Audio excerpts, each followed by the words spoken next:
No nii, 11. päeva hommik on alanud ja me oleme teel Budapesti pooled peale võttama viimane koorem või õigemini see täiendus, mis meile sinna viimase 3,2 meetri peale ära peab mahtuma ja siis ongi otse tee koju nii nagu kell lubab.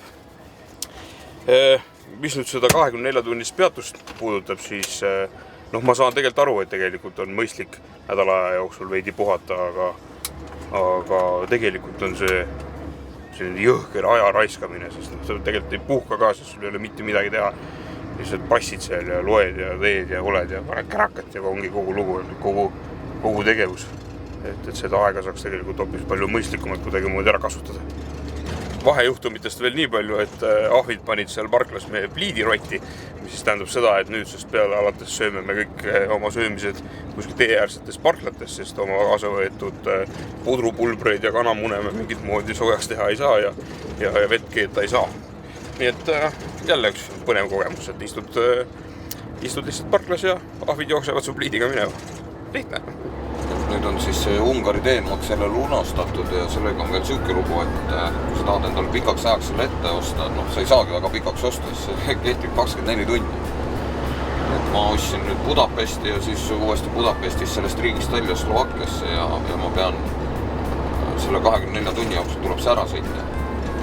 Tegelikult on niimoodi, et kui sa tead oma sõitmisi aegasid, siis sa saad arvestada, kui pikaks ajaks sa võtad, aga iseenesest on ju hea lihtne ühe koha peal korraga see asi ära osta, mitte et sa sõidad kuhugi ja siis pead uuesti ostma ja õudne peavalu on selle asjaga.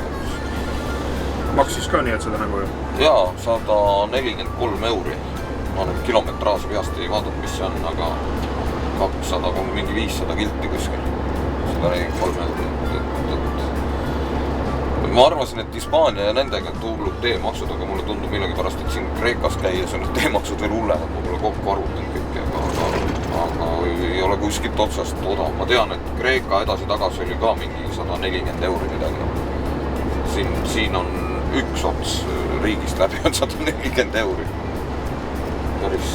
Päris karm. Rahakott peab puuga seljas olema. Aga vähemalt Ungaris on see, et sa saad kaartiga maksta. Kreekas ei kaartiga pole midagi teha, kõik peab sularahas olema. Et ühtegi kaartimärki ega asja ei ole sul teemaksud pulkades, mis on minu arust väga siuke. Euroopas võiks nagu kaartiga saada igal pool maksta, aga Kreekas ei saa.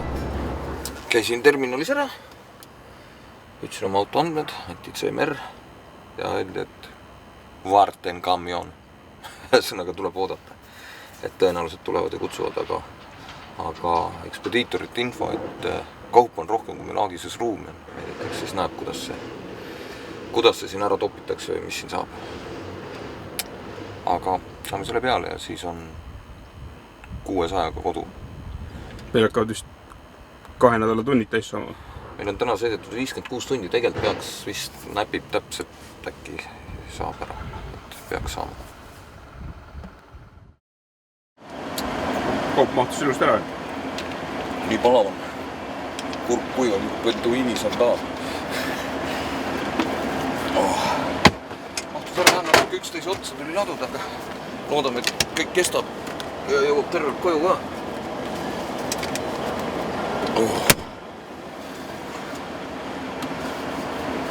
Nii, koju ütleb meil 1584 kilomeetrit, palun.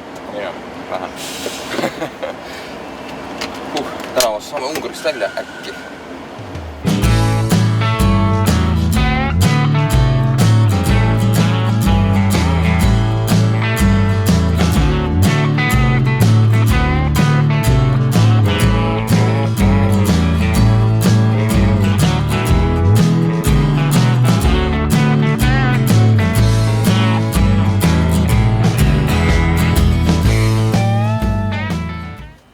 Poola ketta bussi käes.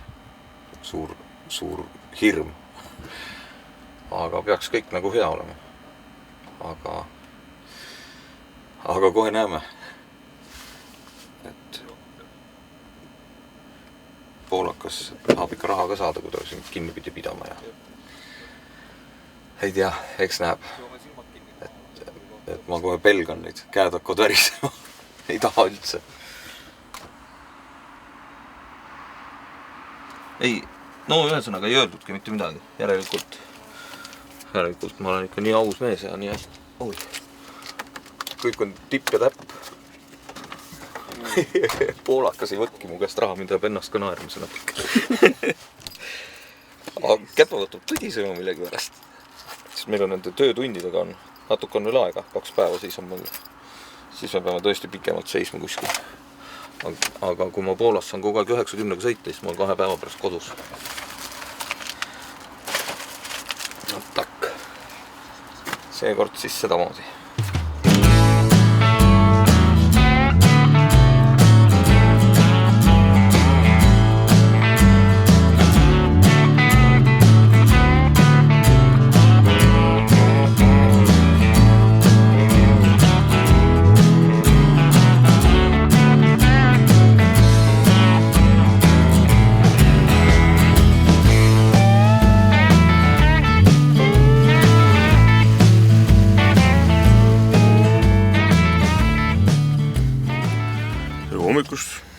Kell on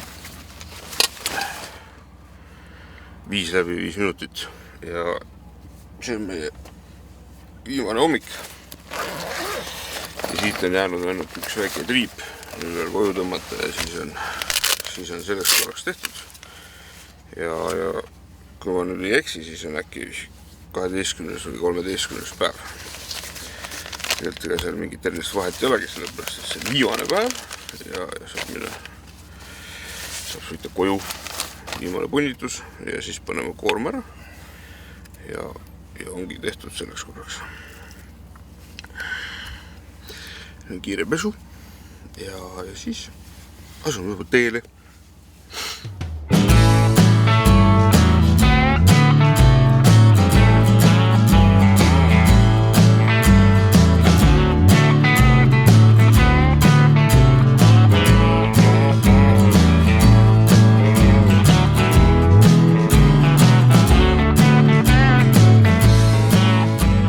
Tee teises otsas on Tallinn ja seal kodu ka. Väga mõnus on vahepeal jälle koju saada. Mis nüüd vahepeal selgeks on saanud, on see, et need rekkamehed on täiesti uskumatu kannatusega mehed.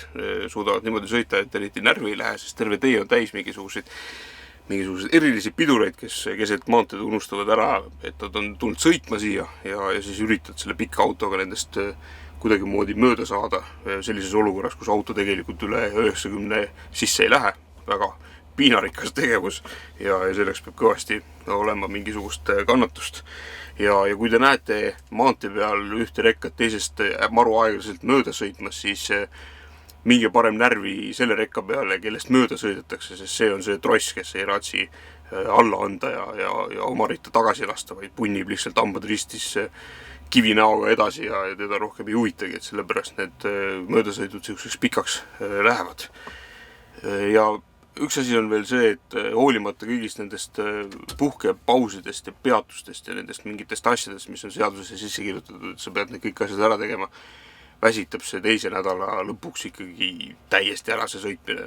Mul on muidugi hea seletada siin, sest ma istun siin kõrval ja löön lulli, aga Rait on kogu tee sõitnud ja võib-olla ta sellepärast püsibki värskenda, sest ma eelistaks ise ka sõita, sest see sõitmine on 1000 korda huvitavam, kui siin kõrval passida ja vaadata, kuidas maailm sinust mööda veereb. Aga kui nüüd maailma mööda veeremisest rääkida, siis kui te olete selline inimene, kellel meeldib ära olla ja ringi käia kondamas kuskil, siis minu arust selline rekka kaasasõitmine on kõige odavam viis üldse kuskil kondamas käia. Me oleme nüüd 2 reisiga sõitnud läbi igavese hunniku riike. Selle korraga tuli 8 riiki ja eelmine kord, kui me käisime, siis tuli 9 või 10 ja kogu sellest puntrast ainult 3 korduvad, mis on siis Läti, Leedu ja Poola. Nii et kui teil on ka olemas mõni sõber, kindlasti on, kes on rekkamees, siis rääkige talle, et tahate kaasa tulla. Ja nad enamasti kindlasti võtavad ka, sellepärast, et 2 on oluliselt huvitavam sõita, kui üksi siin 2 nädalat ja 7000 kilomeetrit järjest punnitada, nii et silm hakkab peast välja tulema. No kuidas sinu reis siis? Jäid rahule? Mina olen selles mõttes väga rahul, et ekspediitorid on teinud hämmastavalt head tööd, et ma ei mäleta, millal ma oleks pidanud oma tunnid olen niimoodi täis sõitnud nagu praegu, et nad täpselt koju ja siis peab vist terminalis peab pealt autost välja hüppama, sellepärast, et me tunnid saavad nii täpselt saavad täis, et paremini ei saagi. ühesõnaga väga mõnus, ei ole pidanud nagu tühja passima, mis tavaliselt on nagu enam-vähem reegel, et sa ikkagi kuskil midagi pead tühja passima. Aga nüüd on siis selle reisi viimane paus, 45 minutit. Kasutan seda kasulikult. Võtan autost tolmu. Autosse kogub tolmu. Rool läheb mustaks. Teed on ka olnud päris huvitavad ju. Euroopaga võrreldes on siin ikka kidisend ja kägisend ja kõik on nii, et seda nagu... Jah, ega ma ei teanud enne, et see on mul kõige uuem auto, et see krigiseb ja krägiseb, aga näed siiski. Et Rumeenias hakkasid need käginad välja tulema. Aga ei, kõik on väga hea. Ma olen nii üdini rahul, et läkski nii, nagu ta läks, et ei pidanud passima. Minu jaoks on passimine sama hea kui vangis olema.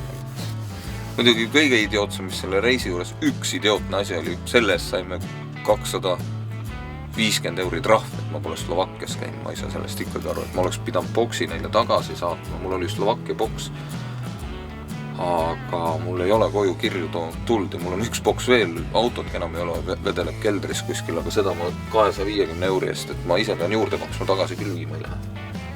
See viskab minema lihtsalt. See oli küll, lihtsalt ma ütleks nagu välja pressimine.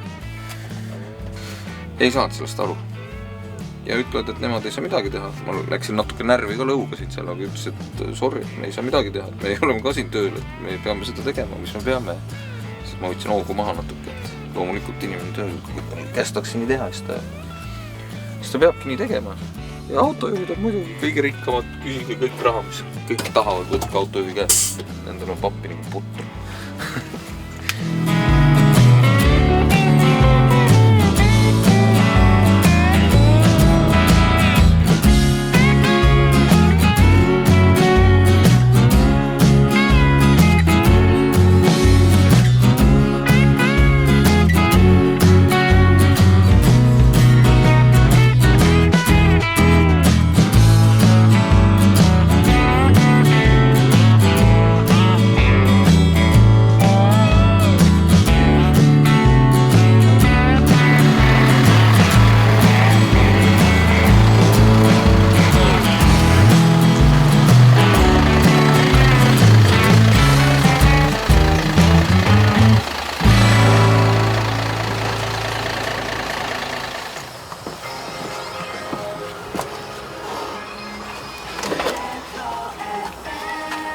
Nii, tehtud see ring. 7100 kilomeetrit millegiga. Aagis on rampas, viin paberid ära. Teen oma puhkepausid, järgmiseks nädalaks on tehtud, siis ootame uusi väljakutseid. Otak. Nüüd võiks siis kuhugi, ma ei tea kuhu minna, Iirimaale. Tšau.